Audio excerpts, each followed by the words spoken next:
കുറുക്കൻ വിശന്ന് പൊരിഞ്ഞു വരികയാണ്. ഈ സമയത്താണ് ആടിനെ കാണുന്നത്.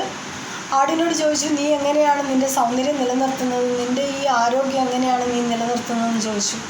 ഉടനെ ആട് പറഞ്ഞു, ഞാൻ വളരെ കുറച്ചേ കഴിക്കുകയുള്ളൂ, ഭക്ഷണം വളരെ കുറച്ച് കഴിച്ചിട്ട് ബാക്കി സമയമൊക്കെ റെസ്റ്റ് എടുക്കുകയാണ്, അങ്ങനെയാണ് ഞാൻ എൻ്റെ ഈ സൗന്ദര്യവും ആരോഗ്യമൊക്കെ നിലനിർത്തുന്നതെന്ന് പറഞ്ഞു. ഉടനെ തന്നെ കുറുക്കൻ വിചാരിച്ചു, ഇത് ശരിയാണ്, ഞാനും അങ്ങനെ തന്നെ ചെയ്യാം. അങ്ങനെ വിശന്ന് പൊരിഞ്ഞു വന്ന കുറുക്കൻ കുറച്ച് മാത്രം ഭക്ഷിച്ചിട്ട് ബാക്കി സമയം അവിടെ കിടന്ന് റെസ്റ്റ് എടുക്കാൻ തുടങ്ങി. സന്ധ്യയായപ്പോഴത്തേക്കും കുറുക്കന് വീണ്ടും വിശപ്പ് തുടങ്ങി. കാരണം വളരെ കുറച്ചേ കഴിച്ചിട്ടുള്ളൂ, ഓൾറെഡി വിശന്ന് പൊരിഞ്ഞു വന്നതാണ്, അന്നേരം വളരെ കുറച്ചേ തിന്നിട്ടുള്ളൂ. ആ വിശപ്പും എല്ലാം കൂടിയായിട്ട് സന്ധ്യ ആകുമ്പോഴേക്കും നല്ല വിശപ്പായി. ഈ സമയത്താണ് ആട് എന്തോ ചവയ്ക്കുന്നത് കാണുന്നത്. ആടിനോട് ചോദിച്ചു, നീ എന്താ ഈ ചവയ്ക്കുന്നത്, നീ എന്താ വീണ്ടും തിന്നുന്നതെന്ന് ചോദിച്ചു. ഉടനെ ആട് പറഞ്ഞു, ഞാൻ രാവിലെ കഴിച്ച ഭക്ഷണം വീണ്ടും ഒന്നും കൂടി ചവച്ച് അതിനെ ഡൈജസ്റ്റ് ചെയ്യിക്കുകയാണെന്ന്.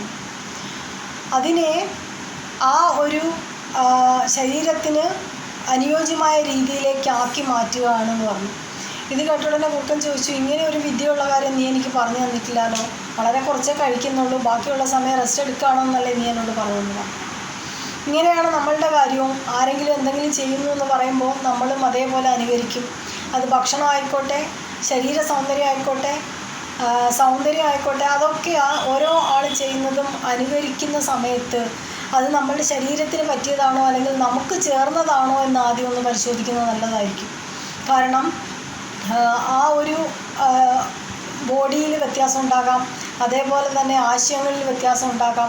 അങ്ങനെ പല വ്യത്യാസങ്ങൾ വരുന്ന സമയത്ത് നമ്മളുടെ അനുകരണത്തിലും അതൊരു അപര്യാപ്തതയായി മാറാം.